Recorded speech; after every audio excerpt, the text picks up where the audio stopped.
Hello, everybody.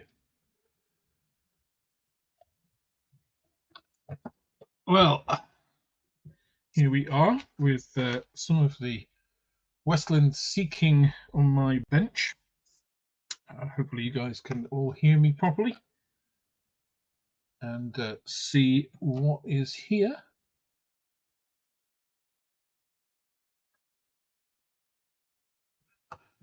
And tonight I'm going to be carrying on with my build. So I've actually started the Sea King actually a couple of days ago. I basically started as soon as I got back from the Airfix press day this week. So you can see I've got a few sub-assemblies here, so I'll talk you through what I've already got here. You can see this is the floor inside the main fuselage. And the eagle-eyed among you will spot that I've taken out this section. So normally this is completely flat. For the HAS1 version, this is actually taken out. So let me just give you a little view there, so you can see underneath there are a whole plethora, if you can see them, of these little. Let me just angle the light a little bit just so you can see a little bit more. Put that extra light there. So you can see you've got these little lines and dots. So this is where you drill various holes for the different versions to support the different numbers of chairs. So you have these little chairs. These are built up. These are made up from, let's see, 1, 2, 3, 4, 5. I think 5 or 6 sections. 1, 2, 3, 4, 5. I think these 5 or 6 pieces. These chairs,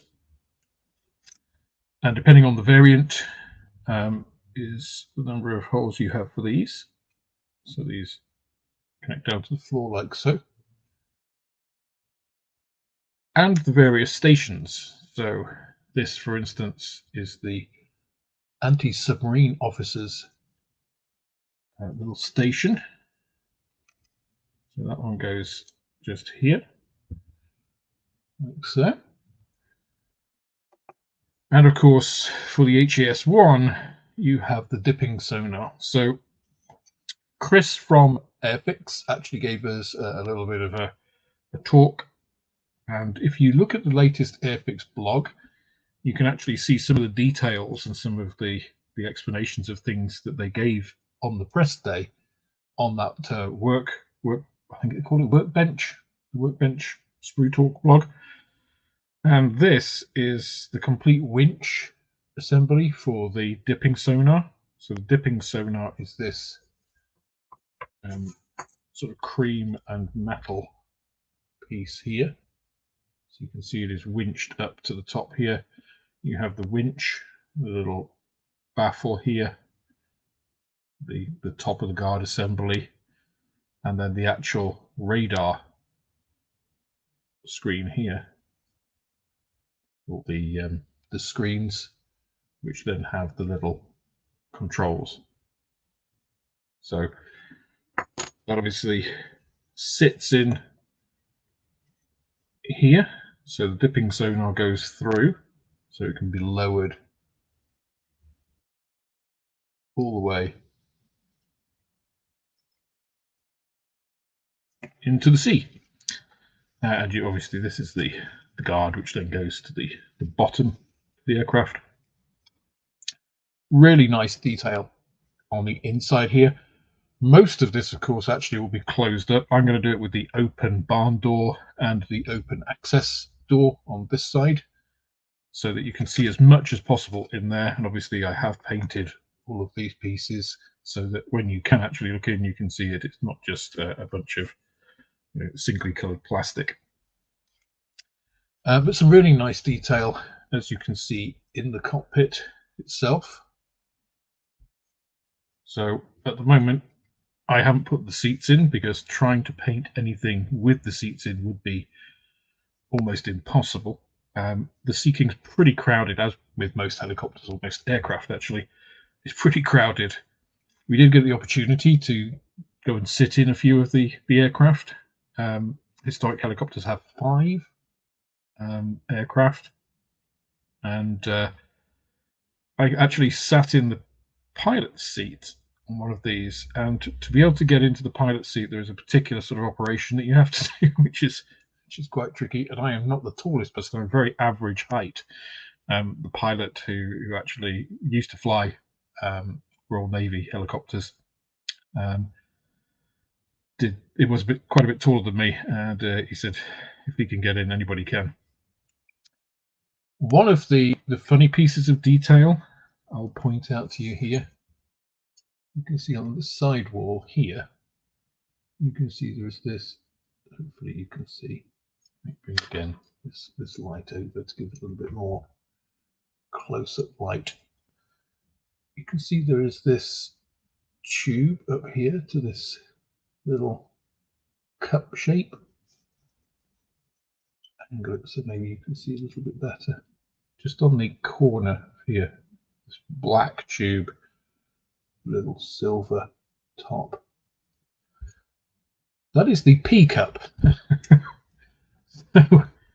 Obviously, no toilets on a Sea King. The endurance of a Sea King is about 5 hours, 5 or 6 hours, fully fueled. So if you do need to go, that little flexible tube and cup is what you have to relieve yourself in. So they said they really wanted to make sure that they captured that detail. It shows that people at Airfix are just as childish as a lot of people. The other thing you can see just on here, actually you can see the holes that I've drilled. So there are no holes in this floor until you decide what you actually want to do. So I'll show you my instruction sheet. As you've probably seen on the review video, if you've seen that, here it'll be upside down, I realise. Here are all of the places that I've drilled out for the HAS1. Completely different set for the HAS5 and for the HU5. So the HAS1 and the HAS5 are the only 2 that require you to remove the central piece. Of course, no dipping sonar in the search and rescue versions. By the time your ship has sunk, you don't need that detected. You have a different set of problems. So in addition to all those holes that I've drilled, probably won't be able to see it on the webcam, but there are rivets all the way across here. You see I've actually painted this, so I've shaded it, post shaded. So I actually used ICM paints on this. So I used, let me see, it's around here somewhere, there we go. I actually used ICM dark grey and then lightened it with progressively increasing amounts of dark sea grey, just to create a bit of texture and depth, a bit of colour variation here. And basically all of the dark areas are where all the rivets are. I've also done a light dry brush of this. You can't really see it in this scale. You need to get closer up. I'm not sure about my webcam's autofocus abilities, what you can see there, but a rivet detail, raised rivet detail all the way across this floor, and also these little circular mounts and these little circular pieces here. These are all on the real aircraft.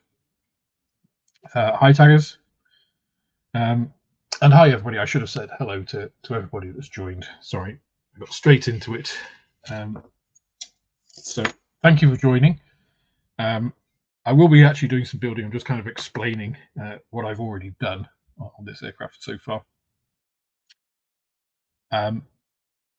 So yeah, again, much like the 1/24 scale Spitfire, what Airfix have done here is given you something that could be a really detailed kit straight out of the box, And then if you want to super detail it, or you want to really go for specific detail, adding things onto this in particular areas, you have a fantastic basis to do that. So it's a real state-of-the-art model. And for me, I mean, as I said, I'm not really a helicopter modeler. I'm not really somebody who's ever thought of doing a Sea King. I do have a 72nd scale Airfix Sea King, which came in, I think, the 25 days, the 12 days of Christmas pack. It wasn't at the top of my build list, but this 48th kit, the research that they've done, again, if you go to the Airfix workbench blog, they explain some of that. Just a huge amount of research. I mean, personally, when I'm looking at building a subject, and as I get into the subject and look more into it, I'll do more research on it. And as I nail it down to the particular aircraft I'm going to do, I'll research that particular aircraft as much as possible. I like to learn about the history of not only the airframe, but the individual aircraft. Airfix have done more of that, I think, than most modelers would do for most projects. And it was really impressive to see, to be honest. And the way that they've looked at this, not just as, let's make a kit and get it out there and make it a good kit, but the thought that went into it from both a research and development point of view and from a modeling point of view, even down to the way things are laid out on the sprues. Airfix are actually thinking of those things. So it was really good to see kind of the intent and the mindset of Airfix during the press day on Tuesday. And that's one of the reasons that I really wanted to, well, as I say, I had no real interest in the Sea King as a particular subject on Tuesday morning. And it was like, when it was released, it's like, oh, okay, Sea King. By the end of the morning, I was like, I really want to build this kit. I think it's really clever that they've taken a single airframe throughout its history. I'm obviously doing it as it was built as an HAS-1 for anti-submarine duties with the Royal Navy in the 70s. And then, portraying that aircraft's evolution over the next 5 decades, covering those different versions. And if you look at the way the kit is built, let me just show you a couple of pieces. So this is the main fuselage. I'll turn it this way up so it's right way for you guys and upside down for me, which might make my pointing harder, but it should make things a bit easier for you guys. So things like which windows are blanked off. I think these are blanked off in every single version of this release. So why would they include this window rather than just do it as an engraved detail? Because obviously there is a planned version with that as a window, probably an HA, I don't know, whatever version, HA4, HA5. So there was obviously a lot of longevity built into this kit, and they've packed a huge amount in to be able to represent 3 different airframes on a single, not just 3 very similar airframes. HAS-1, HAS-5, anti-submarine variants spanning, 30 years or more, and then the search and rescue variants. I think is a really neat achievement, and the way they've represented it is really good. Another thing I just want to point out, you may or may not be able to see it in this. If I move the fuselage, it catches the light separately. You can see here what I meant about the panel lines. So these are at 2 different heights. So rather than doing panel lines, which really the Sea King, if you see the actual thing close up, it doesn't have panel lines. It is I would say a very agricultural machine that is pretty much just a bag of bolts. The whole thing is riveted together It looks quite Soviet in its construction. You know, it is quite a brutally crude craft in a lot of ways. And one of the things that they talked about, both historic helicopters who buy and restore helicopters to flying condition. I should say the Sea Kings that they have, they bought 5 initially.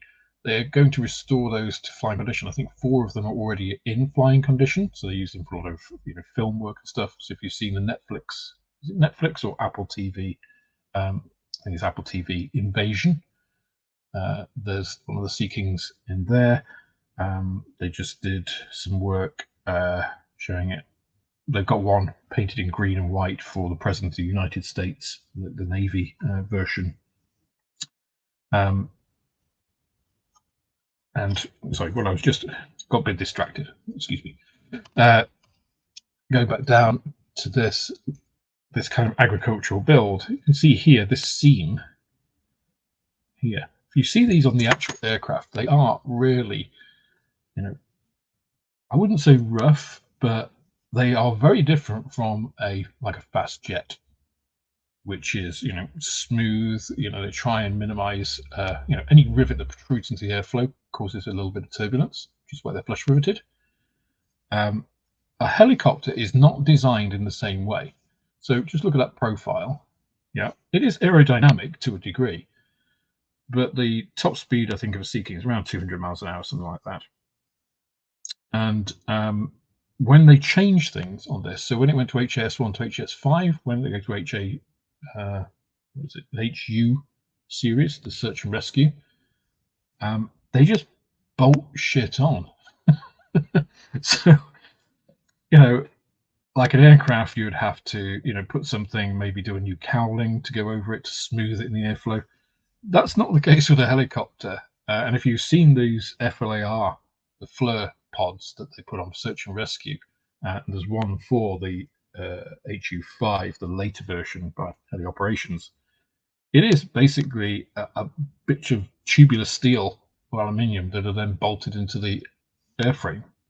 So the later variants accumulated all these bits stuck on, because it doesn't necessarily have to be very aerodynamic forward, because of course the lift isn't coming from the body and it's not designed to go fast. The lift comes from the rotary wing. So it was interesting, and it's interesting to see how that has been reflected in this. So I think there will be definitely other variants coming out, just from the way that this is designed, as I mentioned. But I wanted to do it as the HAS1.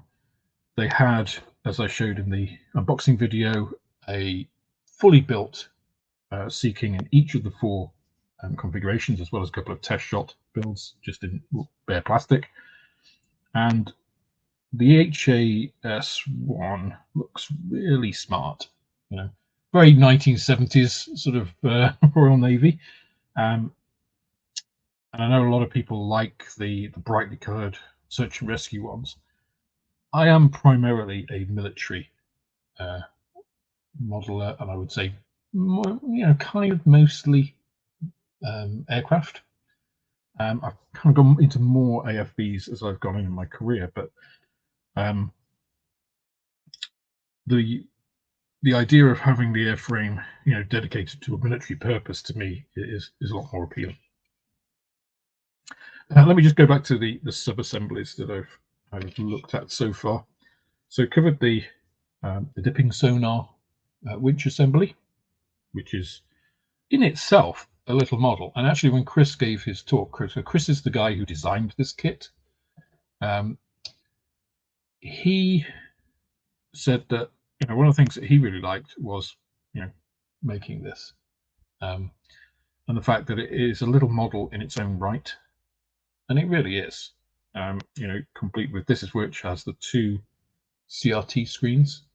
So this is the station which actually operates the dipping radar, and then next to it you have the big radar screen, that big circular screen, which you have the decals for either on or off, which again is another neat little feature.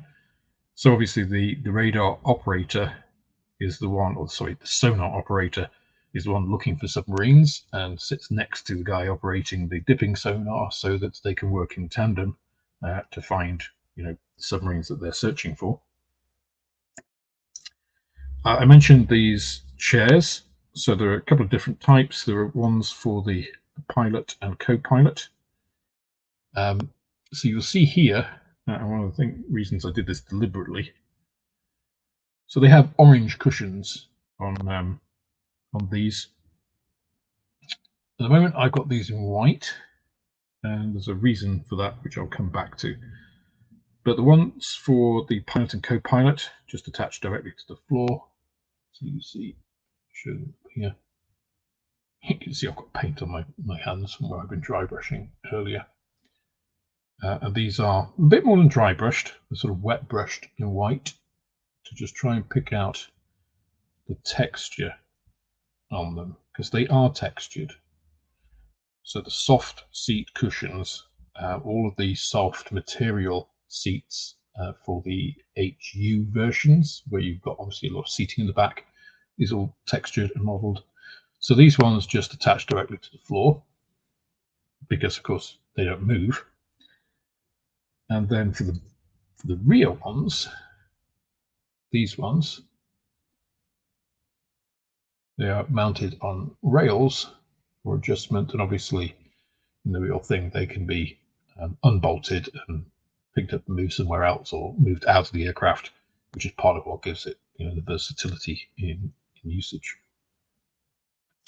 So the orange here is actually my version of a speed paint.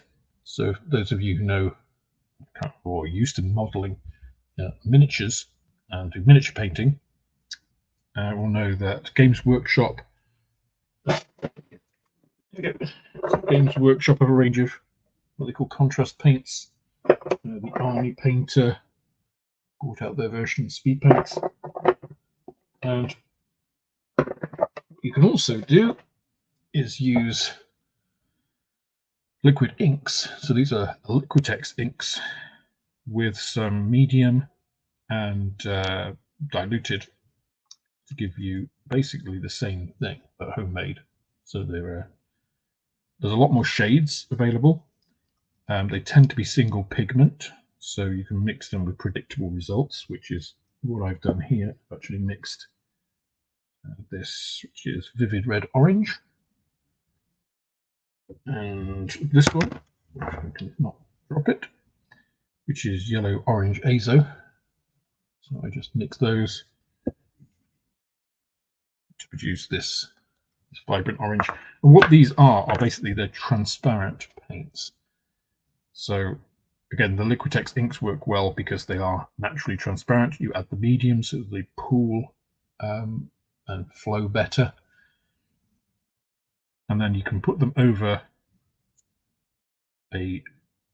whatever has some sort of mid-tones, like a grey, which has then been dry brushed or sprayed white, and basically it'll naturally get into the crevices, pool on the lowest points, and give you some mid-tones and shading in just a single coat. So if you want a bit more depth of colour, you can put a second coat on, but that's how they're designed. So you don't need, as a miniature painting, to go in and then do mid-tones and highlights as well. So I'll be doing some of those. I'll do those other three tonight. One of the things I should say, so I've broken this. So these little handbrake type levers, which are obviously, I think they're rotor pitch controls. Helicopters are very complex things to fly. So you've got this lever by the side of you, as well as your control stick and your pedals. These are very finely cast. So I would say that is about 0.5 millimeters, maybe 0.65 millimeters, the thickness of, get my scalpel, the thickness of this. And it's a really tight space. And because this one's right on the edge, I have just knocked it a couple of times and broken it.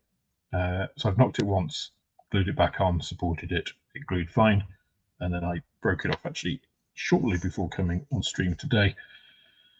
So I'm leaving that off until I put everything else in, and then I'll glue it, set it, so that I don't end up knocking it again. So to answer your question, Aaron, in terms of me, I model. I usually do so weekends for sure. I would say maybe 3 days out of 5 in the week. It really depends on what else I've got on. So it's been difficult with trying to get the shop up and running as well to get adequate modeling time, and also have my normal life. So my girlfriend obviously does like to spend some time with me and not just be left to her own devices with the dog. Also have a dog who can't really be left during the day. He's a rescue dog. He's very nervous, so we don't like leaving him for more than a couple of hours at a time. So when I'm at home, I'm usually with him. He does actually have a spot here, a little bed next to me in my modeling garage, so that he could not feel abandoned. So he'll come and sit with me when I'm doing modeling, if there's nobody else around. If my girlfriend is around, he will abandon me and go to her, because there is more chance of him getting some food that way. So those chairs are each a little sub-assembly. I've mentioned the radar. I keep calling it radar. It's sonar. I'm not used to doing naval anti-submarine stuff, obviously. You have this little set of shelves, which sits right by the door in the Sea King here.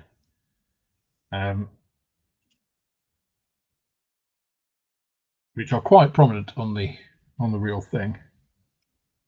So they were definitely in some of the ones that we saw at Historic Helicopters. The Sea King actually is a pretty big helicopter internally. So the Merlins that have replaced these in the Royal Navy service are actually not as big internally as the Sea King, and a lot of that is because within the actual fuselage there's a lot more electronic equipment, obviously, in the more modern helicopters. And obviously for a search and rescue helicopter, more room in here is a good thing. These also have, so depending on the version, the Belgian ones, for instance, they have 2 Belgian Sea Kings at Historic Helicopters. Well worth going and checking out the Historic Helicopters website as well. They are a charity. They are available through that Airfix Workbench blog as well. So go and check those guys out.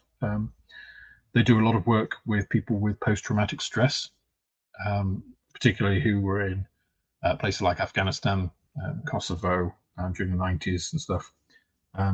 So they do really good work.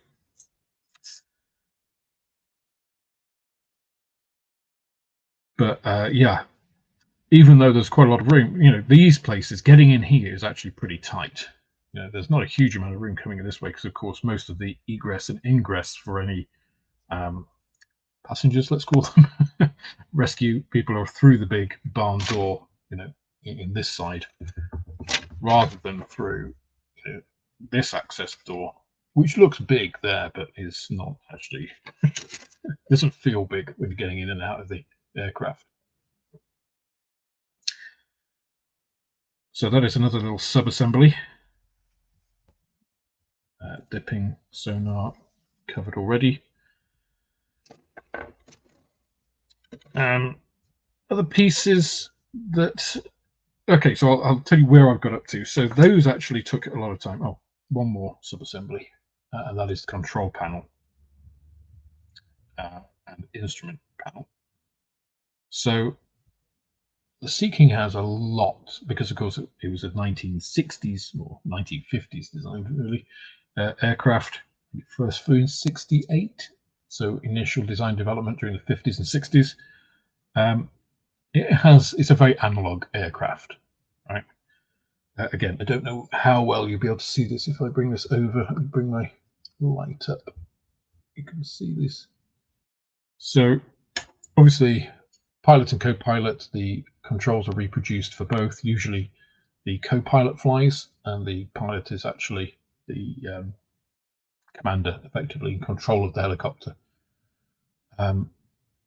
So you have two sets of flight controls, but this whole panel here, again, I'm not sure how well you're going to see that on the webcam, apologies for that, are just bunches of switches. I mean, a whole host. Who would have ever thought a helicopter would be so complicated, right? Just dozens and dozens of little rocker switches, hugely complex. So these have actually been sprayed in, again, the combination of two greys, and then I've actually gone over and dry brushed these in black. So the switches actually are picked out in black. Again, you can't see it really on the webcam. And then this cowling is obviously black inside to give you the best view of the instruments as the pilot or co-pilot. And then there is a decal that will go over the top of all of that, which I may attempt tonight if I'm feeling brave. If you wanted to just paint these are all raised, so you absolutely could do that if you are so inclined. I'm going to use the decal because there's an awful lot there. So those are the assemblies. So where I've come up to, you start off building this piece with the chairs. The chairs obviously should be in the sequence of building glued in. I want to take them separately to paint them up, paint all of this main piece. I can put them together and then tie them in afterwards. But I'm getting to that stage now where it is coming together, and I can't really put off doing just sub-assemblies too much longer. The other piece is inside.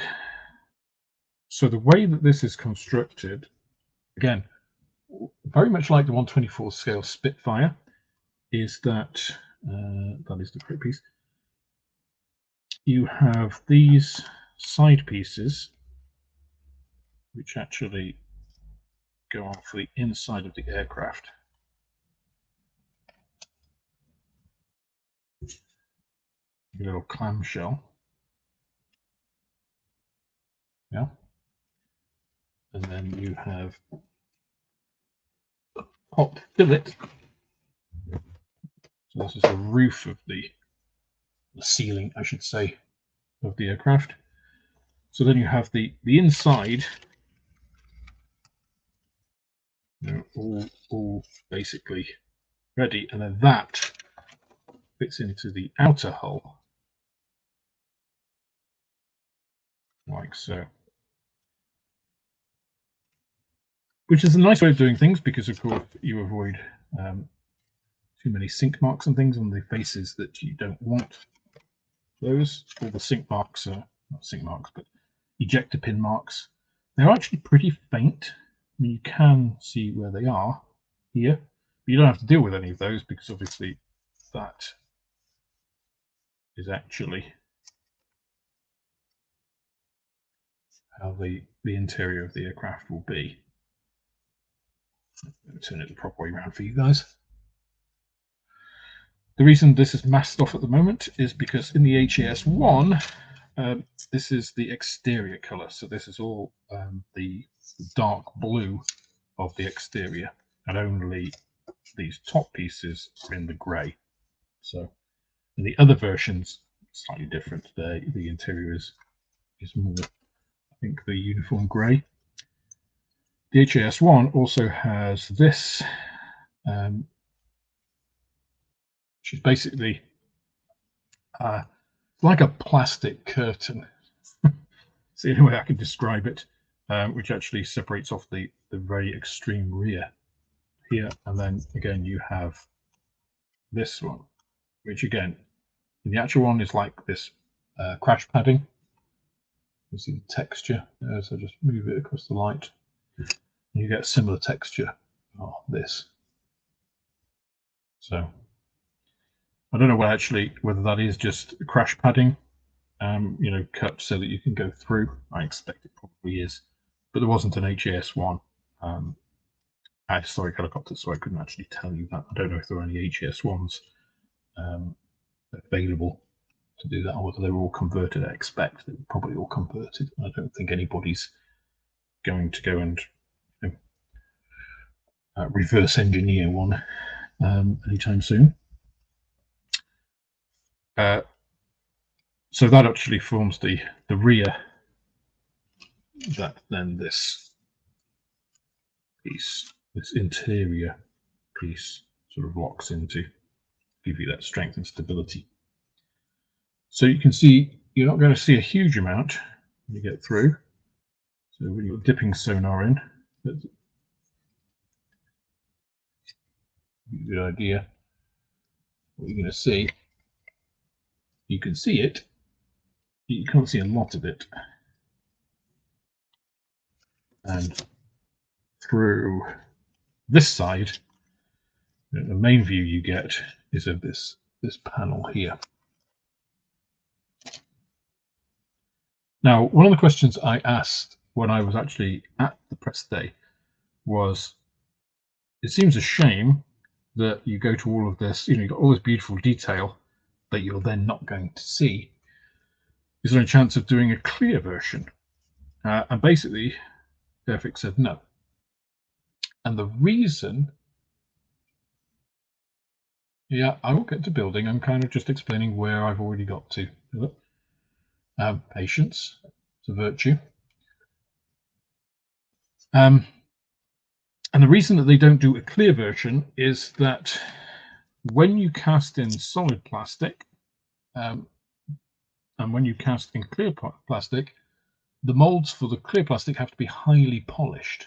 And once you've polished them, you can't go back. So essentially, they would either have to only do clear versions in the future, or create another whole set of molds for the clear pieces. So if you want clear versions of these, you would, they have to sell an awful lot of what they've already got to justify that and have the, demand fulfilled, or only ever cast clear ones. So that's why. So it was nice to hear from them, an actual reason rather than like, no, because we don't want to. But that is the reason why. It's a different process. The polishing process for clear parts is so much higher that they can't go back to using normal plastic with it afterwards. So I thought that was quite nice to get that insight.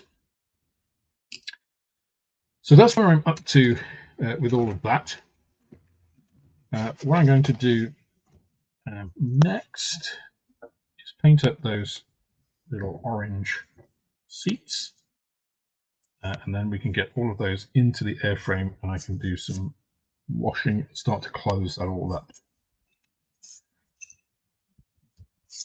So I did mix these two before, but I think that has pretty much dried out. So we'll start again on that.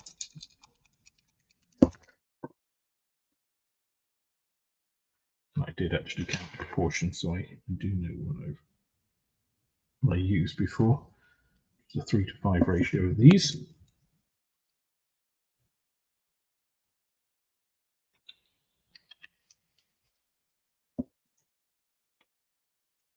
I'm just using I'm actually using a Humbrol Airfix brush for this. So I've stayed true to brand.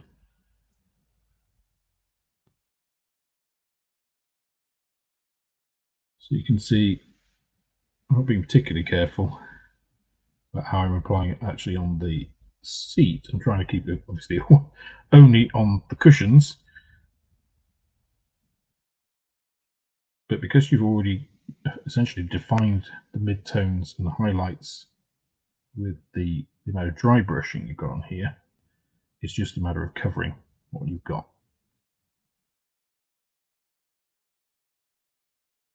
So it makes it a lot easier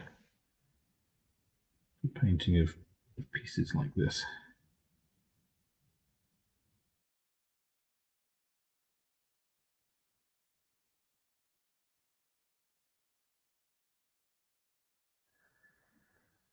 think I will probably go back and do another coat on these. And I expect they were orange, because they could probably be used much like your airline seats as a flotation device. Maybe the Royal Navy just liked bright colours, I don't know. Hello, Sully.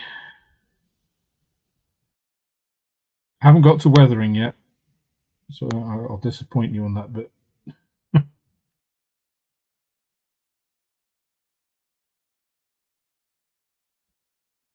Though I may do a wash, so you may be in luck.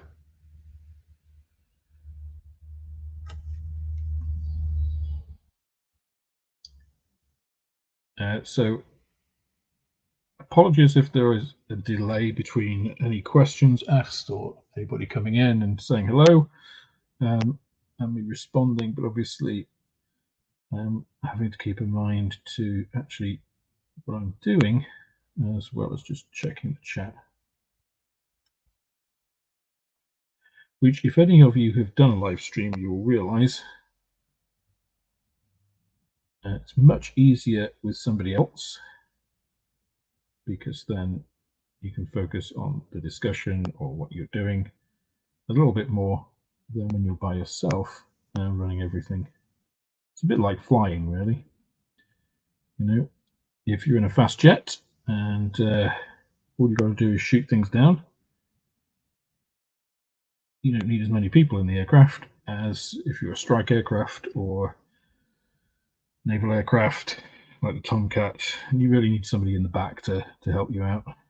Makes it a lot easier. So this is the one I did before, so I'm just adding another coat on this just to make sure I get the depth of color that I want, kind of vibrance, the orange. But again, because those highlights and midtones are all contained really in the gray and the white dry brush, it's just a matter of going over, so I don't really have to do much more than that.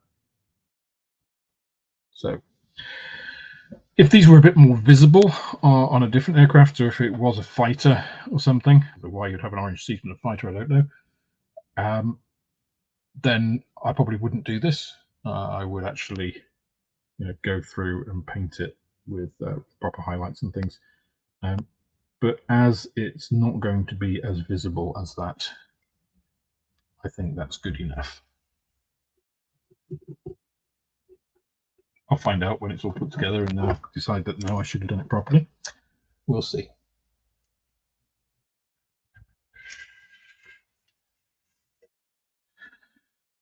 Okie dokie. Let's see, where are we got next?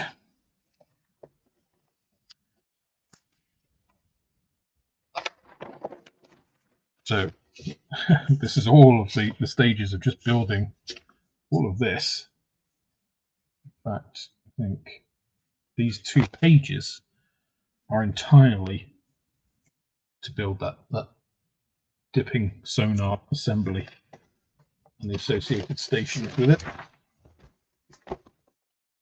So what I'll probably do now actually is skip ahead. Well, it was a driving and go to put those across. Go to these places that I did put in a nice order and have since accidentally scattered everywhere. These pieces are on stages, what is it, 75 to 79 on the instructions, which is all around the engine intakes. So here we go. So these, and again, you won't necessarily see an awful lot of these assemblies. But these are the stages we are on. So going through, let's see if we can actually get there. These are the exhaust assemblies.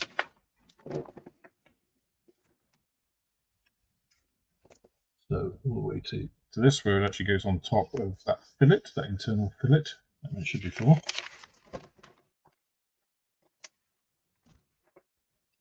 skipping ahead to the 90s, this intake piece here, which again then ties in the helicopter itself. So I can kind of prepare in advance for all those pieces.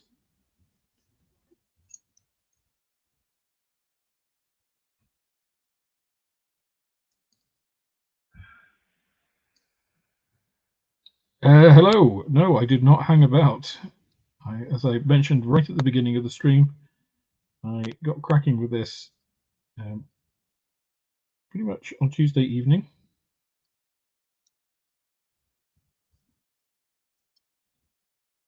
And as I said, that was really the job that Airfix had done in instilling the enthusiasm from their enthusiasm about how they actually created this kit and the level of the depth of detail that they went into in terms of research, in terms of attention to detail.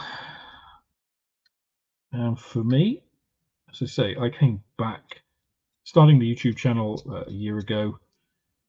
Airfix, I don't think they were even in my top 5 kind of recognized manufacturers that I would kind of go out and actively build. I think my number 1 back then was probably Italeri, from 90s, I guess, 90s, 2000s, from that kind of balance of what they were putting out and cost. Zvezda as well, who were, I think, quite similar, a lot of things, and the sort of subjects that I was looking at. And it was the Airfix Tempest, 1/72 scale Tempest. Somebody mentioned how nice it was, so I had a look at that, and that caused me to go back and actually pick up a 1/48 scale Blenheim that my father had sort of not bequeathed to me, because he died and left it unbuilt.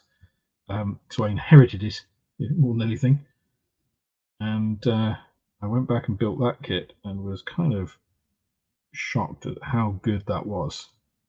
And that kind of turned me on to what I would say is kind of the new Airfix. So I think they are a completely different company to the company that I knew them last in, which was really those Hella Humbrol days.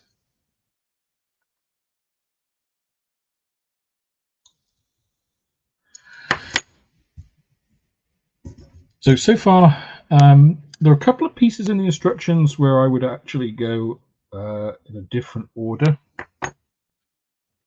The main one that I found, I mean, as always, I will skip around because I tend to build sub-assemblies, paint, and then integrate, rather than necessarily going by this. But the one bit that I found was a bit of a pain in the arse was, where is it? Not this station. This assembly here. Yeah, this piece. So 26 and 27. 26, how that attaches to this is pretty ambiguous. If you actually go to 27 first and attach these two pieces together, which lock together really nicely, and then put this on, it's way easier. And I think that's the only bit that I found so far where I wasn't quite sure, how the fit was.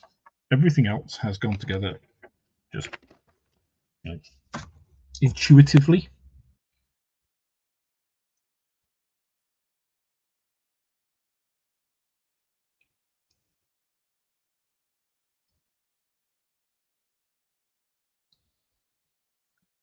Quiet. I'm just going back and looking at some of the chat.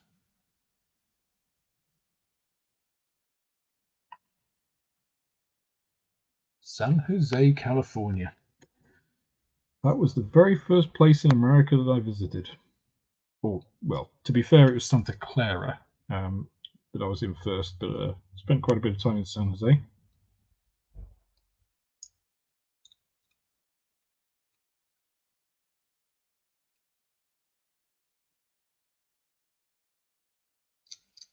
So my modelling area is a little dirtier than normal, so I use, for those of you who are interested, you can buy these rolls of paper from the Works in the UK. I'm sure you can get them around here. I think they're £3. So I just cover my desk with this stuff, because then I don't have to worry too much about spilling stuff on it. And I've spilled an awful lot of things over my desk in the past. You know, I can do stuff like this where I just put paint on for dry brushing. I don't really care, because then once I've done these bits, I can scrunch all of this up, throw it away, and put a new sheet down. You'll see that on various videos where this is spattered with different colours or bits of glue and, you know, other pieces.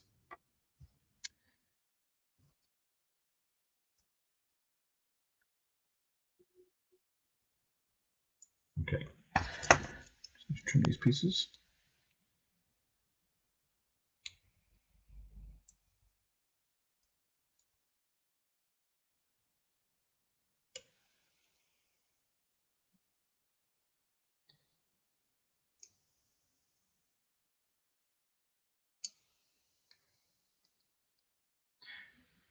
So yeah, no real issues with the build at all so far.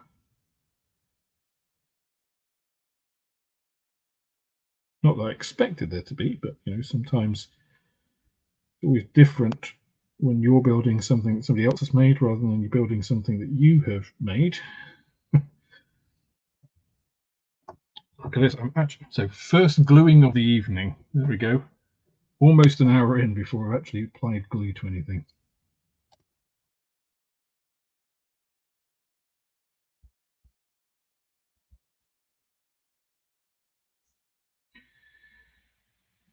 One little exhaust.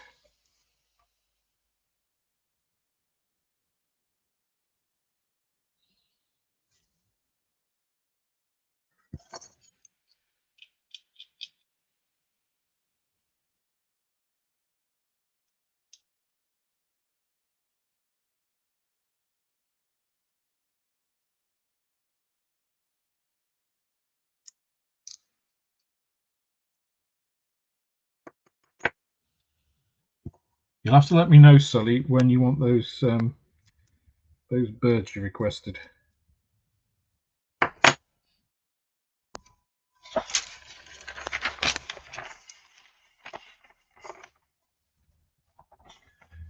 I could do you a cormorant or something for the Sea King if you wanted.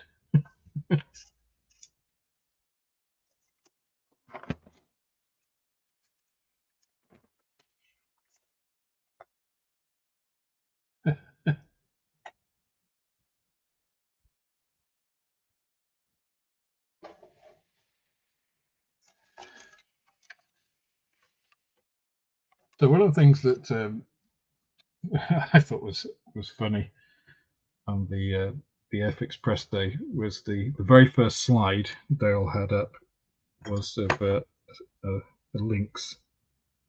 I didn't know whether that was just to sort of troll people that they were going to do another lynx.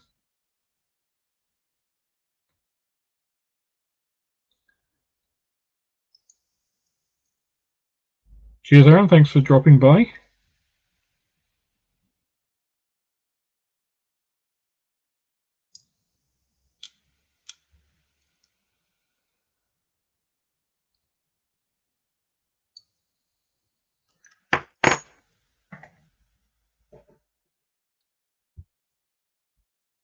I wouldn't worry, Philip. I repeat myself all the time, so I forgot what I've said.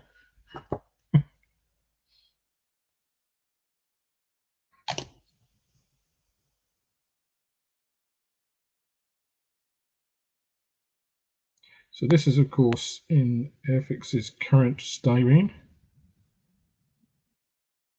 Not that I had an issue with the styrene that they used before, but I do think this is a really nice balance of, I mean, you can see there, you know, I just glued that piece, the way it reacts to solvent. So although this is in a Tamiya extra thin pot, this is actually, and it is chemically the same. This is what I've made myself. Those of you who have been on Airfix and Chill will know, possibly, that I basically bought a big tub of butanone and not butanone, sorry, butyl ether and acetone, and mixed them together. So I got 2 liters of that, but it reacts really well to that, as you might expect. So it glues in seconds, so there's no issue with that. What scheme? I'm going for the HAS1. So I wanted to do it as it was built, as intended, rather than what it evolved into. So it must be said, the amount of options that Airfix give you in this, it does make it quite a hard decision, especially with, this is just out of the box. So if you wanted to go to aftermarket decals, that opens up a huge range of schemes for the Sea King. But then even when you decided on a scheme, you have to think, well, am I going to do it with the rotors folded, the tail folded? Am I going to do the doors open? There are a lot of options. I think especially, I mentioned on my unboxing video, I think they're going to be a lot of these at Telford in November. I can see that. The options for dioramas. So one of the things I thought it would be really nice is if you get a really stiff, and it would have to be a really stiff steel rod. I think it'd have to be steel. The same diameter. So what's going to be like a millimeter in diameter. For the dipping sonar, you could actually suspend this on a rod. Basically think if you've got a 1 millimeter rod to do that, think a 1 millimeter steel rod might be stiff enough. I don't know. But you could have the dipping sonar, you could have a diorama, with the sea all churned up from the chopping of the blades, and have it actually operating. You could have the radar then on, you could have figures in.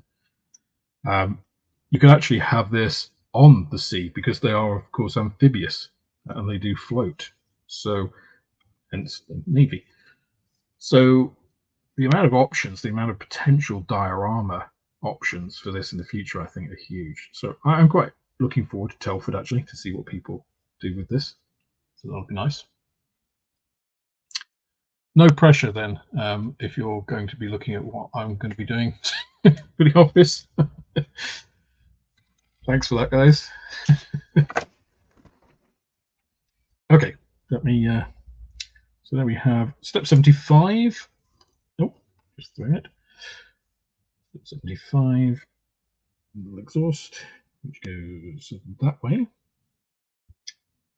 Exhaust piece then comes in. Okay.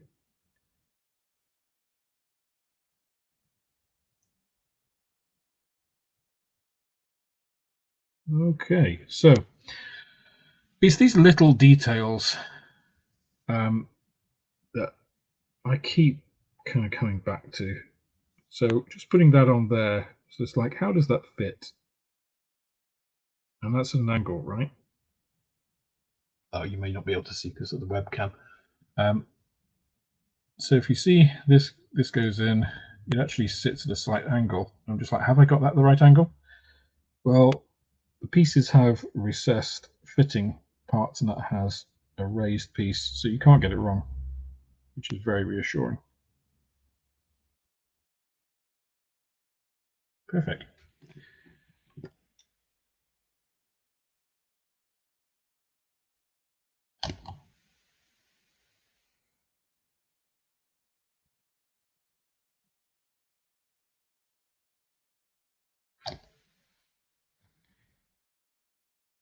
So again, if you just look down here, so if you see the way this is molded, you see, probably see easier actually from this, you see that little U shape, let's call it. That's because there's an internal baffle in here, which then goes to the exhaust. How much of that are you actually going to see? Because this is the exhaust on the Sea King. The exhaust is not particularly prominent. Okay, you have this piece, and then of course you've got the main cowling which goes over that for a few pages on. Yeah, and the Sea King exhaust is not particularly prominent. Yeah, who's looking for that baffle, and yet it's faithfully reproduced there. So even coming down to something as insignificant really as that, you can just reminded of these little pieces. Quite impressive. How old is the mold for the Sea King 172? Well, I'm sure Airfix can tell you, or Scalemates is your friend. So Scalemates will be able to tell you.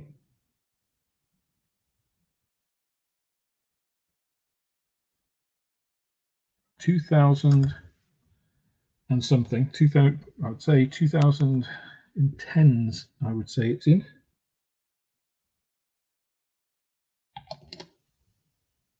I would go onto Scalemates myself, but the laptop that I'm actually streaming from is about a meter from my hands because the router in my garage decided to die. So I've actually had to physically plug it in, which means that I had to stretch it. So it's not exactly easy. Alrighty.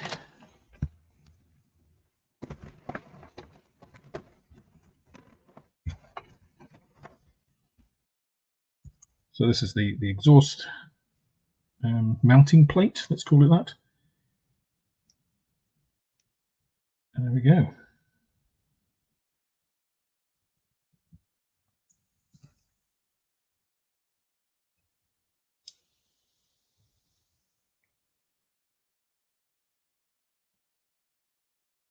Again, you can see the locating pieces here. There's no ambiguity here as to how these go on. No ambiguity is a good thing in a model. 2015, there we go.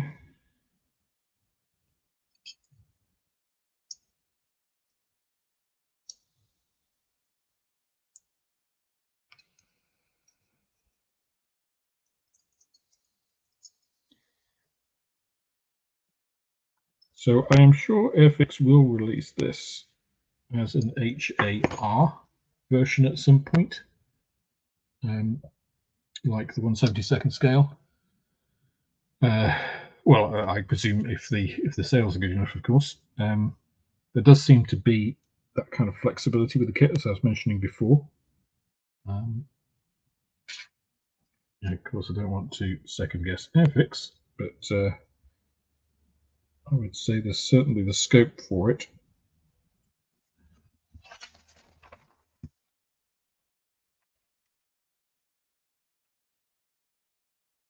And one of the things I like about doing subjects that I had no previous interest in, of which the Sea King fits quite well, is that you learn all this stuff that you didn't know before. So, I had no idea about designations of Sea Kings before I actually started this. Well, before Tuesday. I learned more on Tuesday, obviously, than I'd known before. Okay, I'm just going to put a second coat on these little cushions.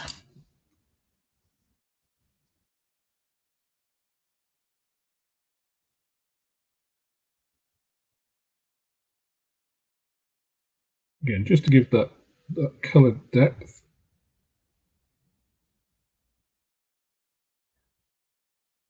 The Liquitex being transparent, as I mentioned. We've already got the variation from the dry brushing.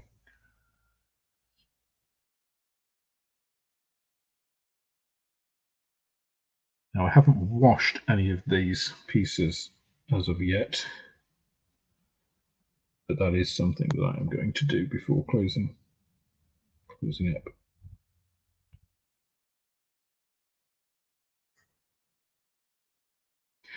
So this is what I was meaning about this transparent paint, how it pools. It's actually pooled at the back of this cushion, which is good. That's what we want.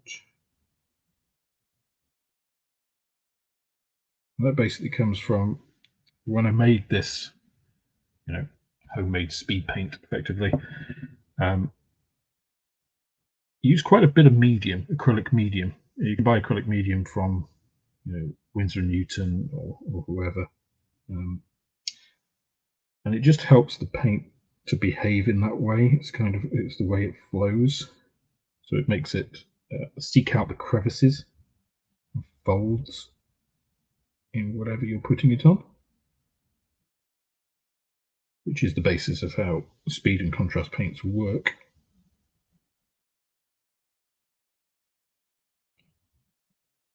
But obviously, things like Liquitex, much denser pigments. As I said, they tend to be single pigments, so you don't get unexpected results. There we go. I think those are as orange as I want them.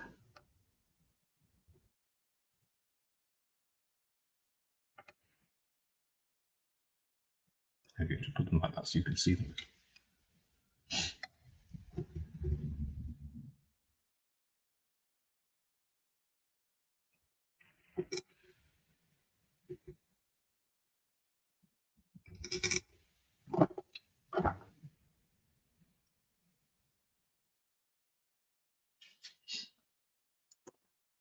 All right.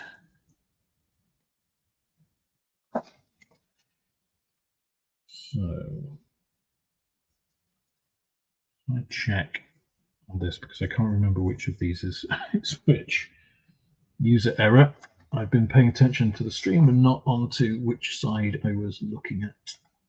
So if I get a howling piece, I can do that.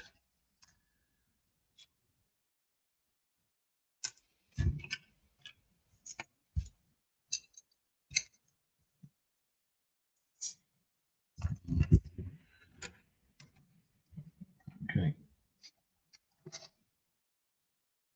I'm looking for sprue B.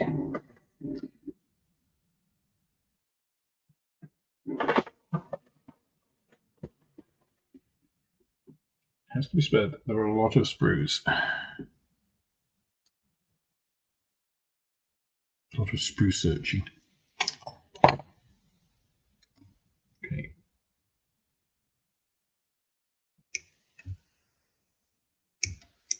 So these are the air intakes.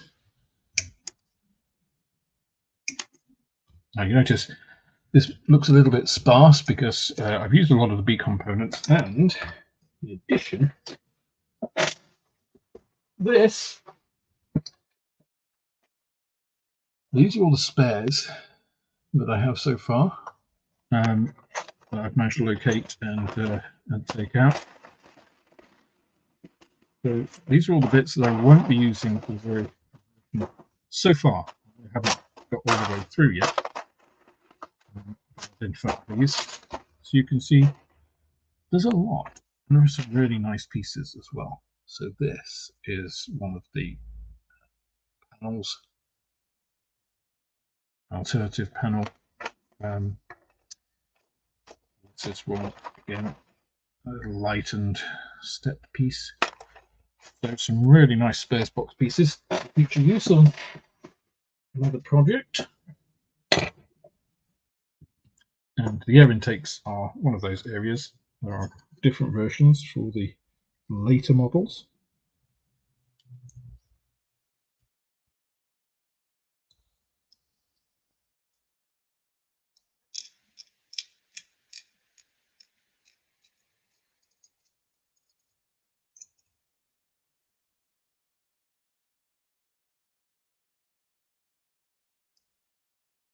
Yeah, I think although the Sea King has a lot of glass, a lot of glazing, there's actually a pretty good view out of the seats, at least forward and sideways. Not too much. There's no visibility rearwards. And decent visibility down, but down to the sides rather than the front. And as I mentioned in the unboxing, the styrene clarity for the transparencies on this model is stunning. It still is pretty dark in the cockpit. Yeah, you've got the big instrument panel. It's a lot of grey, a lot of black highlights. There is the fire extinguisher. Now, obviously, it's not white. I painted it white so that the red actually comes out better. I don't have to paint. Red doesn't cover very well. It's also quite a transparent pigment, so it's also hidden mostly behind the pilot seat. So, yeah, orange I think will bring a nice touch of colour into the cockpit. Also acts as a bit of a focus to draw your eye through that. And I think as well with the blue of HAS and of the HAS1 version, that orange will contrast quite nicely.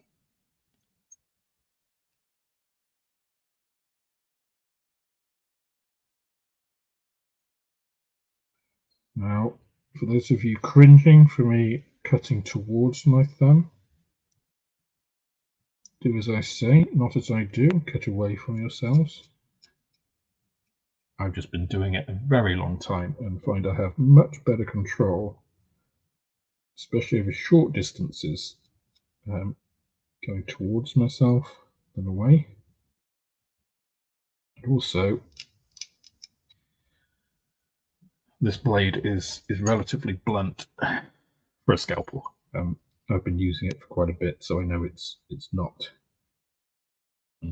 I wouldn't necessarily be using a brand new 10A blade that close to my fingers because I have stabbed myself before. And the thing is with a scalpel is you don't actually necessarily notice because they're so sharp. Quite often you can cut yourself and you don't feel it until you start bleeding. So these are the air intakes that go in this piece. This sub-assembly, so just two pieces. This is actually step 91, I think, where this piece is formed, and then step 92 brings the air intakes in. I'm just going to switch on my camera. Just so I get footage of these pieces for the main video, which I may or may not use, but having more footage is better than not having the footage at all.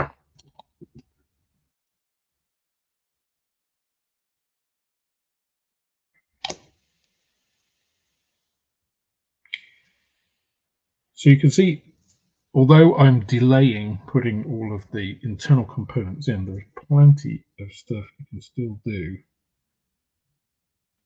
without having to go to that sequential build if you don't wish to. There we go, looking like a couple of speakers.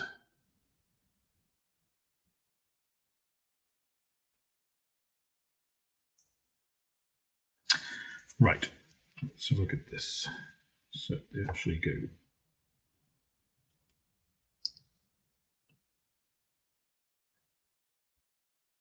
the other way. So it is that way. Okay.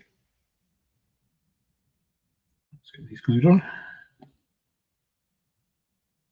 Again, absolutely no ambiguity about the fit in these pieces here. The only ambiguity was because I wasn't paying attention to which was which assembly.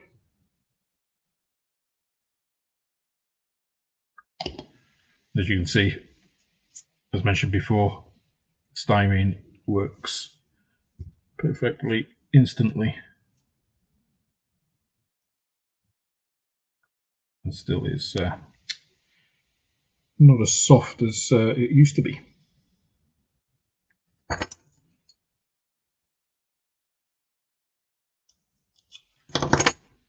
That's the exhaust assembly.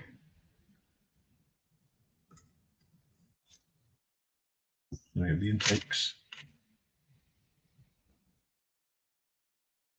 Guessing at some point that will come in. Oh, stabbing yourself in an X-Acto does not sound like fun.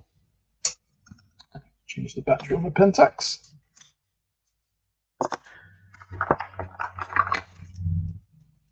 Okay.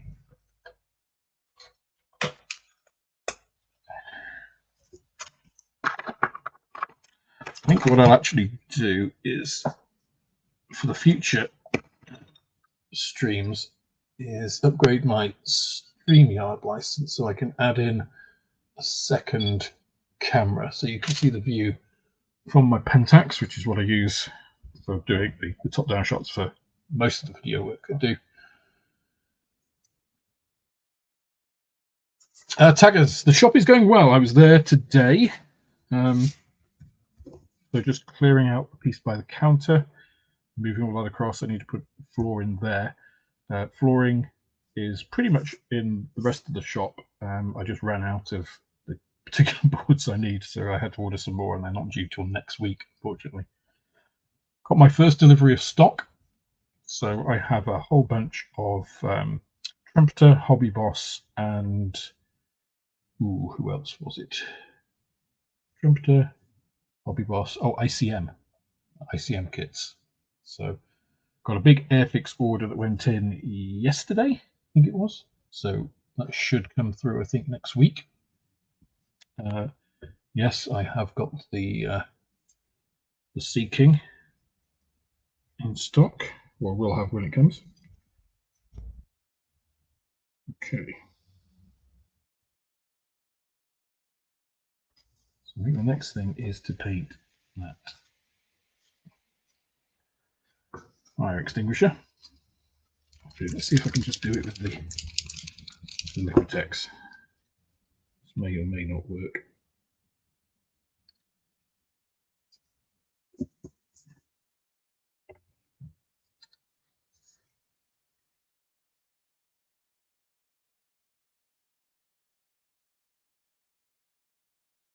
Yeah, no, that's not going to work. That's too thin. So let me some toluidine red from Chimera Colors, I think.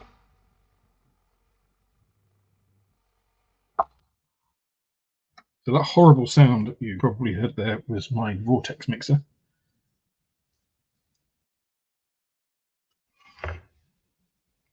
Which is a good addition. So I like to reformat all of my paints. So all of my paints, but let me show you. See, ignore the fact that I've got all these there. That's a temporary issue because I haven't catalogued them yet. See, all my paints are in that format. So I've got a bunch of these bottles. So any paints that come which aren't in these get reformatted into these with a stirrer ball, and then it makes it very easy to mix them with a vortex mixer.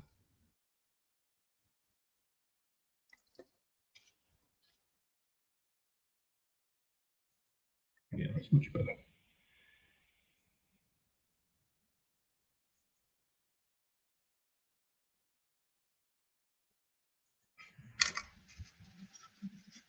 The Liquitex was not covering that white at all.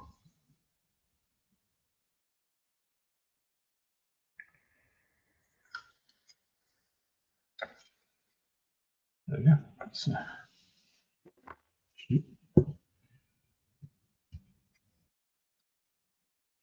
very difficult to work out exactly where you need to be when you're streaming.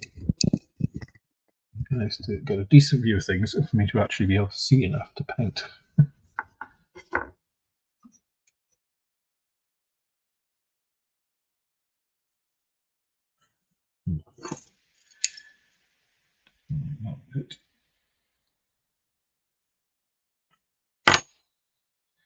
I'm also using the wrong brush for this.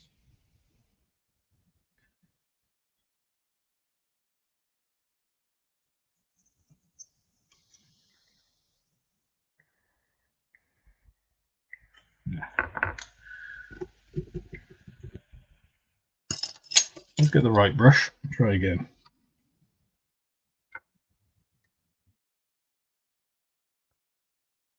Much better. Always better when you use the right tools for the job.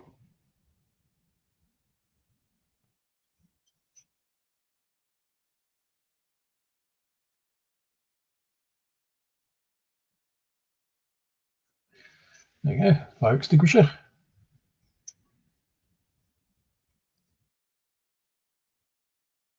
Which is, well, I mean, you will see it a little bit from the entrance.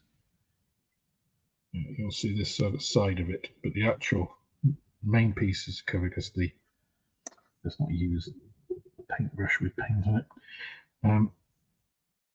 Because the mounting for the leg is right there, right next to it. So you won't see anything from the front at all.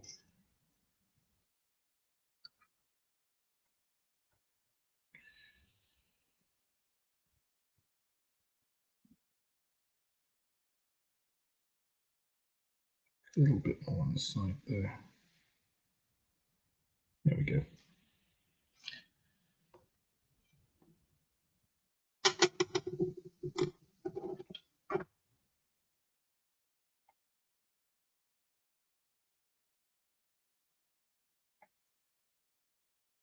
Thank you very much, Airfix. Presumably that's Dale.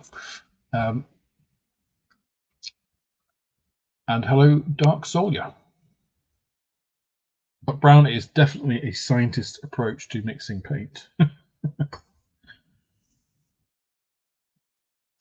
So one of the reasons I reformat everything into this size is so that I can then lay out all of my paints in a. So I basically scan. I think I've shown you guys before. So I for each of my paints, I'll put them on a little paint chip like this. So these look like this when they start. And you can see there is one coat and two coats, top and bottom. So I can see how the paint covers and what it looks like on different surfaces. And then these get scanned, and then these get converted into LAB format, which is used for calculating distance between, so optical distance between shades. So so you can see which paints are most similar to each other. So if I don't have a paint, I can work out which is going to be closest to it and how noticeable that's going to be.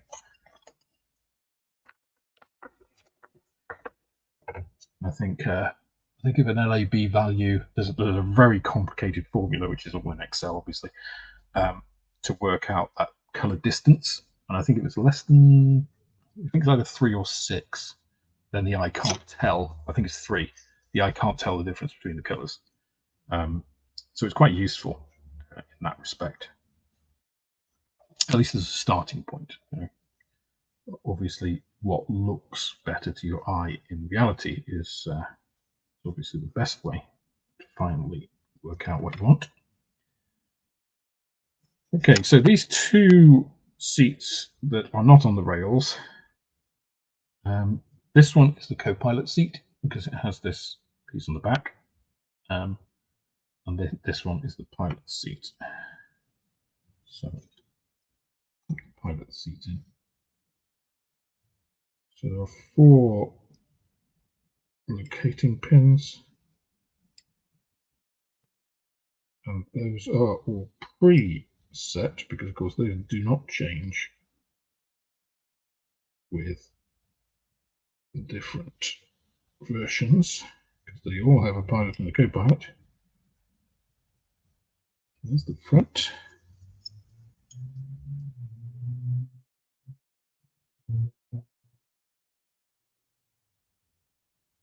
Obviously, I've made this more tricky for myself by the way I've about the assembly here.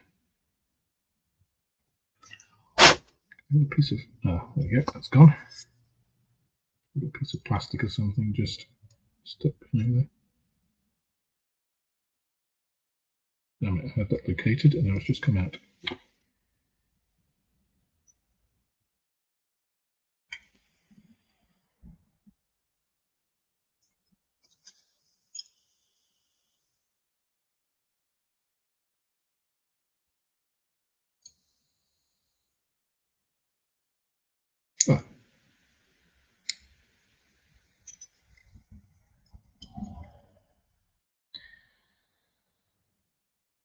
thing I'm trying to be very careful about here is not breaking those very delicate controls. Ah, there we go. Nicely set there.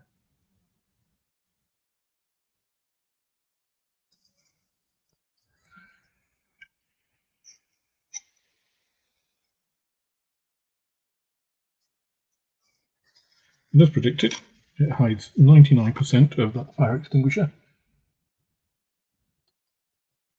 But you can see it from this door view. You imagine looking in model from here, you can just see that fire extinguisher down there.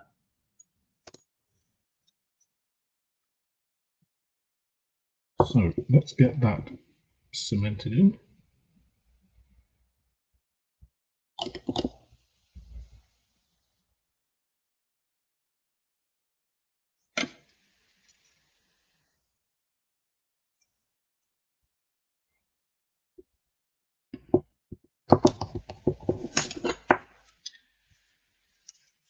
The second one, this piece on the back is actually meant to be black.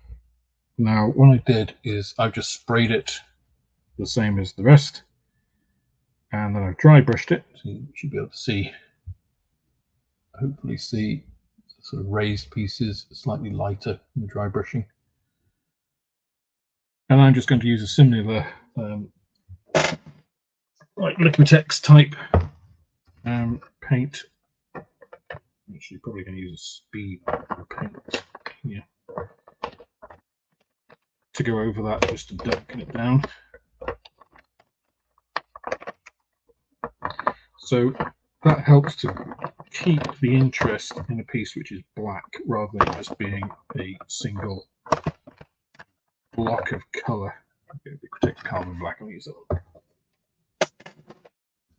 Because of course, a small thing like this, on the real thing, this is obviously 48 times bigger, so it's reflecting 48 times as much as light as this is.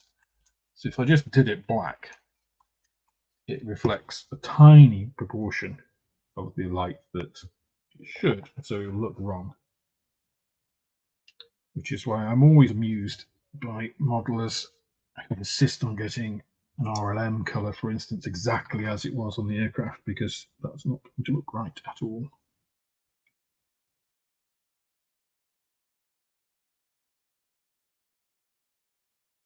The other thing which is nice about painting with this sort of paint is you kind of do all the work up front, then just do this and then it's done.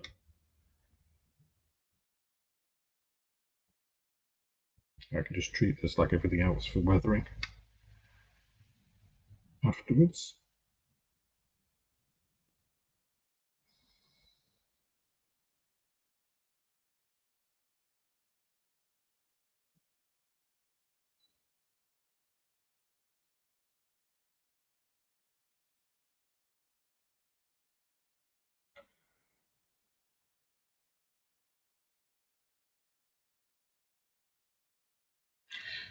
So I don't know whether you can see, but this has made this a lot darker. But these top pieces, although darker than they just were, are still lighter than the main piece. So they've preserved that mid-tone detail or highlight detail.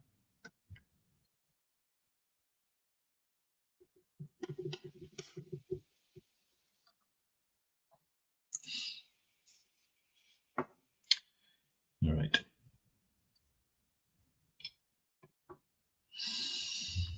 So, the question is now, do I wash before putting all the pieces in? Yes, we probably do. Okay.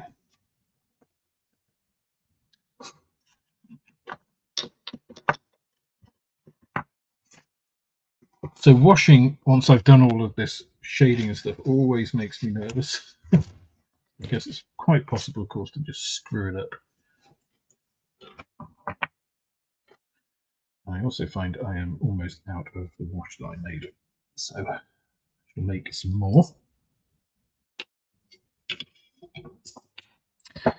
So because this is grey, I am actually going to use a black and brown mix just to sort of wash over this, which is why I've gone quite light in some of the highlighting and dry brushing on this, because the wash will pull it back down. So what I need is my oil paints, which I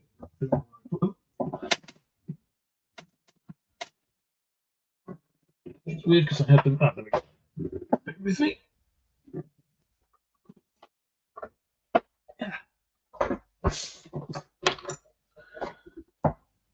So I'm going to use a mix of brown, black and raw umber.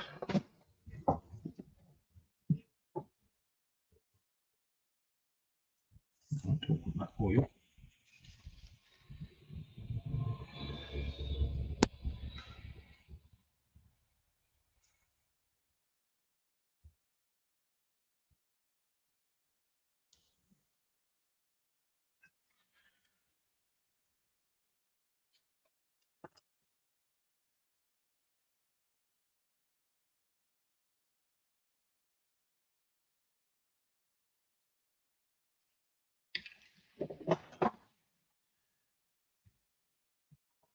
And I'm just using, so I use these.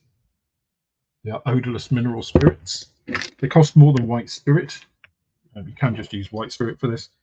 Problem with white spirit is it stinks.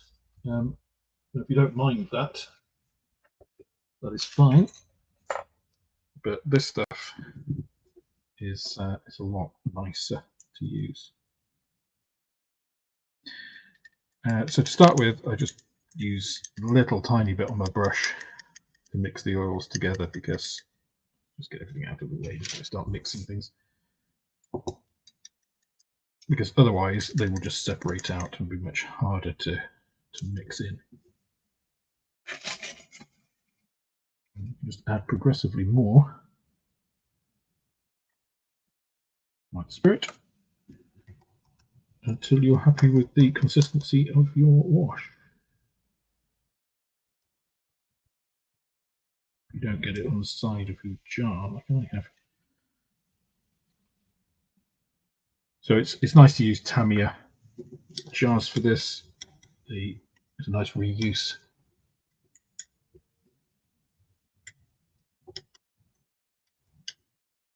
The old reduce, reuse, recycle.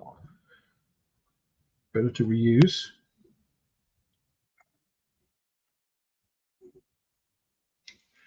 I have been spending a lot of time in the recycling centre recently, taking all the stuff from the shop.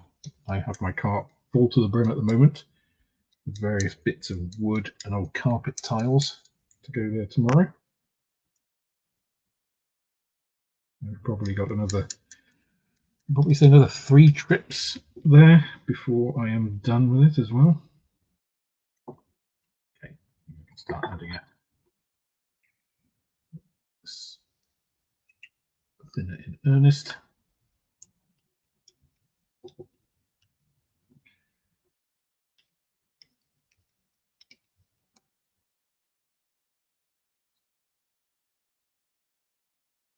Okay, that looks about right. Let's test something that won't be seen to start with. Normally I wouldn't use a wash that I had just made on something like this, but needs must. First of all, let's make sure it's mixed. This already has a glass ball in it from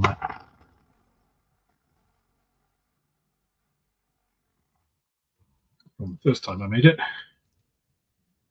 You can probably hear. Maybe not. And let's choose a wash brush.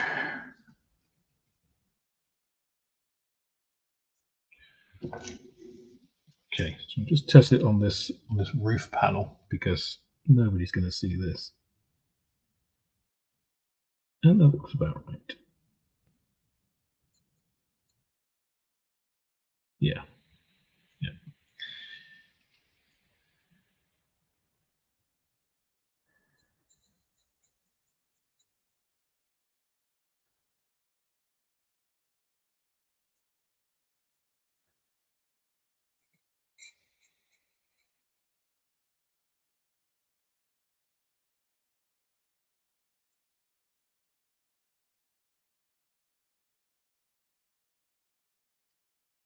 So this is an overall wash I'm going to do on this.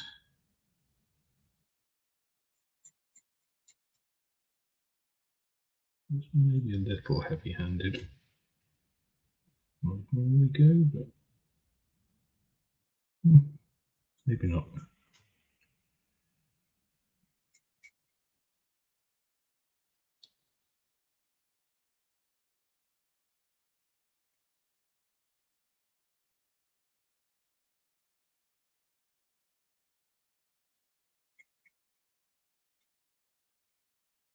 And one of the reasons I'm going overall is because it's this mix of black and brown. I do actually want it to stain the underlying acrylic paint a little bit.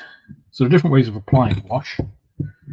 Um, so obviously I haven't gloss varnished these. So the acrylic will actually pull in some of the pigment. Um, so if you gloss varnish it, that really prevents most of that happening. I haven't done that. That's because I want this stain to actually stain a little bit. Now, yes, as Eve said, you can undo most of the wash. If you're washing matte raw acrylic, you will never get it back to the original state because of that acrylic. It's basically like almost like a porous structure pulling in some of that, and the pigment will get trapped in there. You can get rid of most of it, but you'll never get rid of all of it. If you've got a gloss varnish, obviously you're sealing most of that porous surface, if you like, making it smooth. So then it'll tend to run into just the crevices. Yeah. Um, and obviously, if you're pin washing, you're then selecting that, combining those, you can achieve various effects. So I do want to actually stain the underlying acrylic a little bit, but not too much. I just want it to have a slightly kind of dirty stained look. Yeah, that's going to be okay.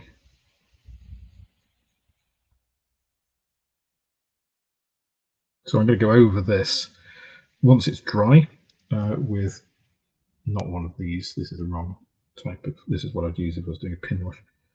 And just basically take off like this. This is way too get a proper one. Actually, here you go. These little makeup applicators are good for this. See, just wipes off. But you see how this is not quite how it was before. It's a little bit dirty. That just makes it look a little bit used because you get this very subtle micro kind of variation.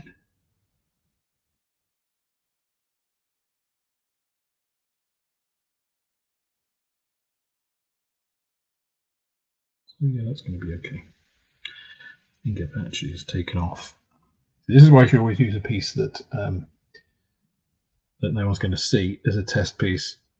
So I've actually managed to scratch off a little bit of the paint there, the acrylic, with that cotton bud. That cotton bud was too hard for what I wanted to use it for. Whereas these things are great because they're soft. Because obviously they are designed for soft skin.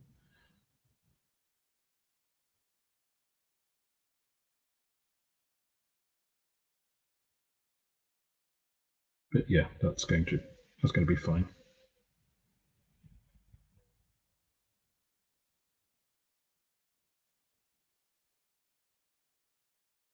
Yeah. Okay. Moment of truth. So let me just stick the brush out a bit.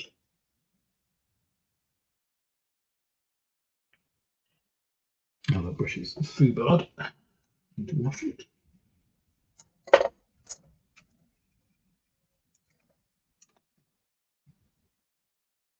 Okay.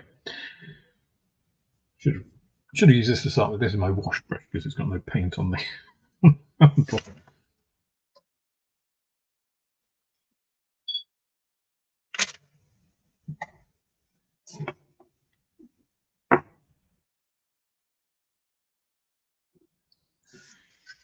So just going to the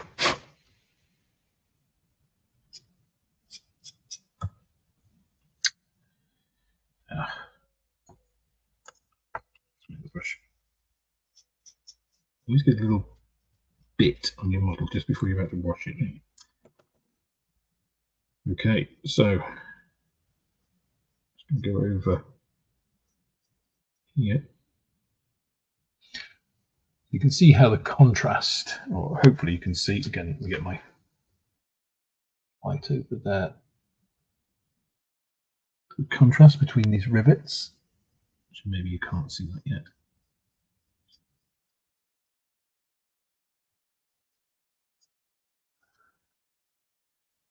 It's really obvious in person, it may not be on the webcam.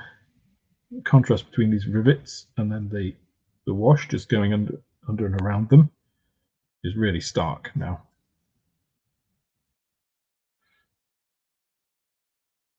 Not too stark, not unrealistically stark, but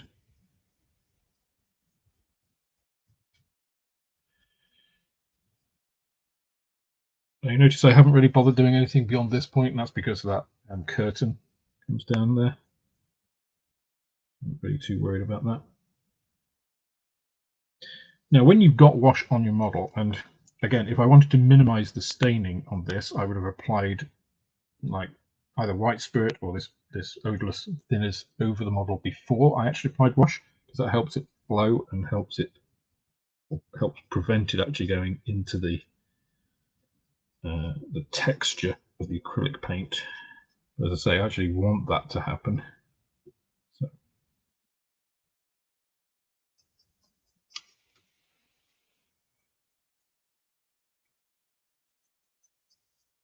So this is really all about contrast. It's about increasing the contrast between the small pieces on the model and also just adding a little bit of grime to this, what is otherwise a very uniform airbrushed surface. So airbrushing produces, even when you're doing micro textures and stuff, which is a very even surface, which is quite unrealistic to the eye.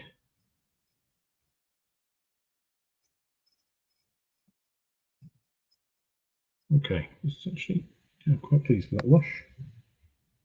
How it's going on. You've also got a lot of wiring looms on this, so these are ideal for washes. This kind of detail.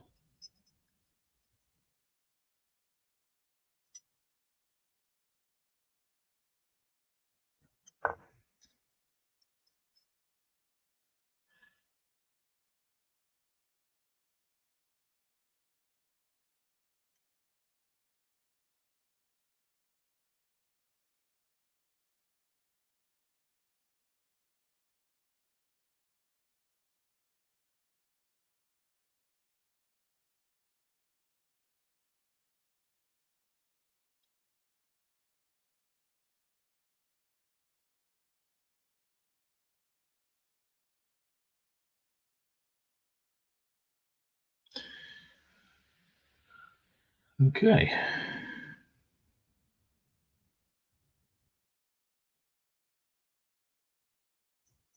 That's good enough for now.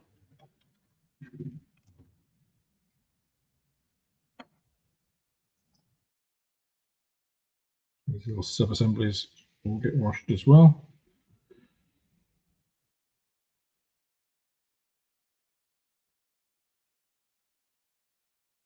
Again, which just helps with the boosting the contrast.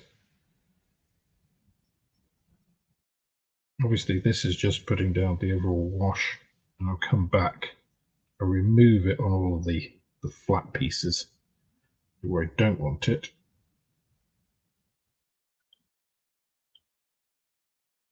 You just leave it where it needs. So one thing when do washes is to kind of try and get the pieces to be in the configuration that you want them, because the wash will flow with gravity and you don't want it to like pull upside down, if you like, and create a weird effect, because your eye will notice stuff like that. The human eye is very good at spotting certain things. And obviously in modeling, what we're trying to do is fool the eye into thinking that something which is tiny is actually just a smaller representation of something bigger, which isn't the same as just miniaturizing something.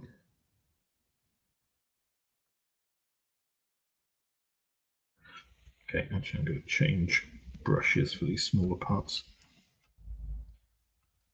Go back to this one.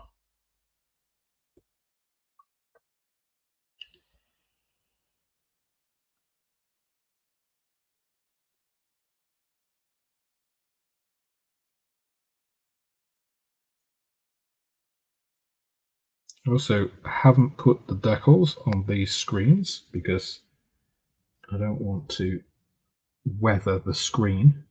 That would also be weird.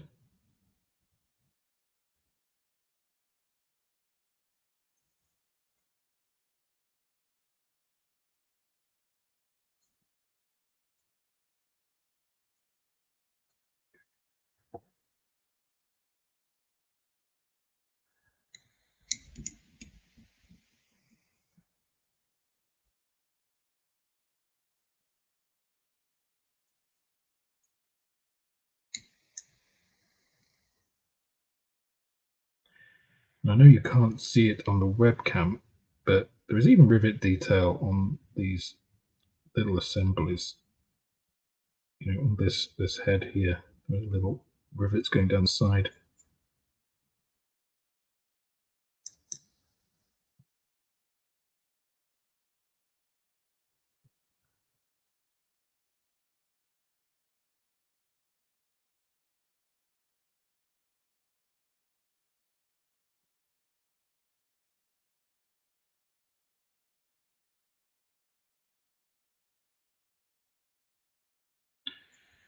And again, I know you're not going to see necessarily most of this detail, but it's just if you don't do it, inevitably you'll be able to spot the bit that you didn't do.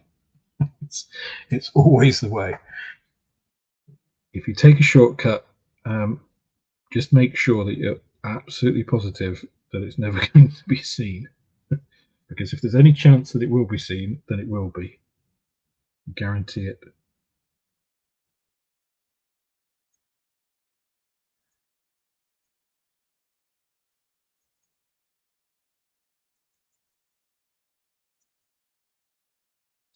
So when I'm using a smaller brush on weathering like this, even though it's an overall wash, I'm going to be taking this off. I'm still streaking down wherever I can, because if there are any effects that I can't remove later, at least they're going in the right way with gravity, and they will look like something is streaked down rather than looking unnatural. Not too concerned at the moment because this is only the first overall wash. Most of it's going to be removed anyway. Now, in order to be able to be where I need it to be, it needs to go in the fuselage because it's got this big sonar probe sticking down. There we go. Which is one of the reasons I fitted that bottom onto the lower deck of this piece underneath, so this can actually sit through. Oops, and not do that. Come on, play nicely. Okay, there we go. There's always a way.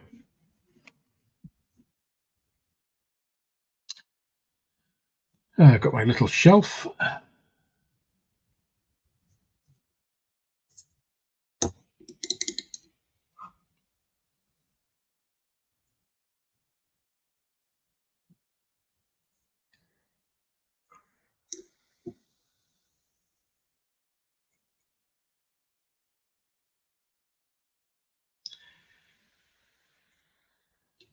So obviously when the full build video is out,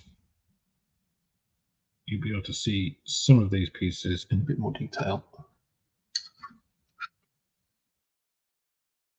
Hopefully see some of the effects that I've been talking about. You'll actually be able to see on the screen.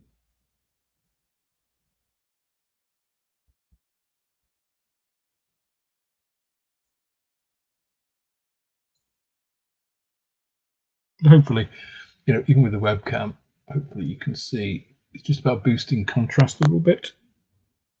So in these areas where you've got overlaps between small things, because we don't get the shadows we'd normally like on a real thing, we have to try and recreate the illusion of those shadows at this scale. Is it dry? Yes, it is.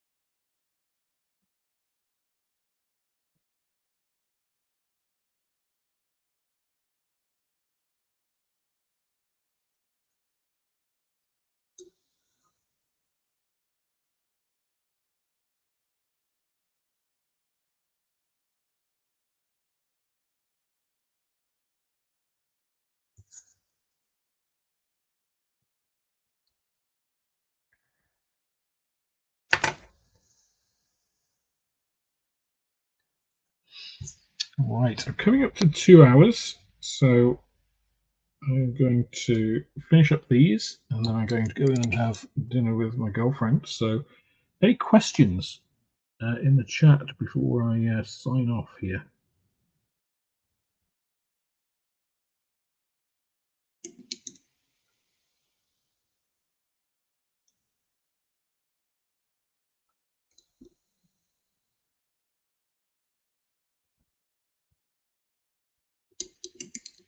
And the chat was silent.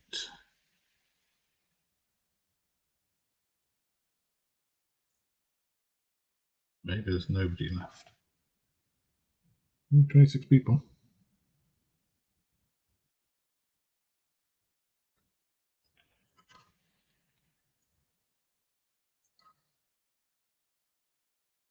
Well, hopefully, guys, you can see how this is progressing. Say, I've only done a couple of days on this, or a couple of evenings, I should say. Some of the steps are quite time consuming, not difficult, but time consuming. Like the seats, are quite complex little sub assemblies for a seat.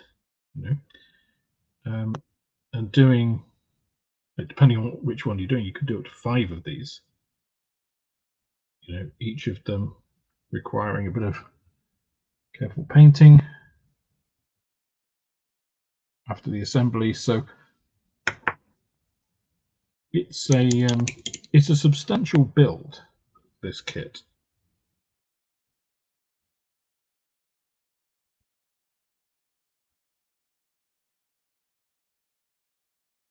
You're certainly going to get a good few hours of modeling pleasure from it.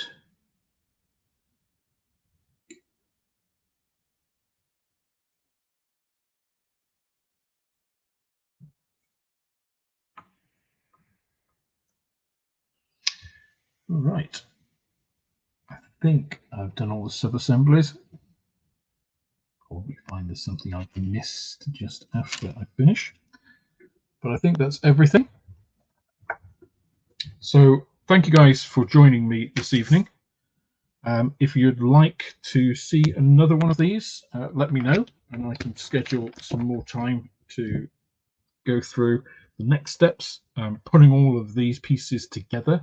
So after I've after this wash is dried and I've taken it off, that'll be the next step, is actually bringing all of this together. I do need, of course, to spray these interior colours and get those washed as well. But I'll probably do that, in between, and then bring it all together. So if you'd like to see that, let me know in the comments. And other than that, hope you have a great evening, and I'll see you again next time. Thanks, everybody.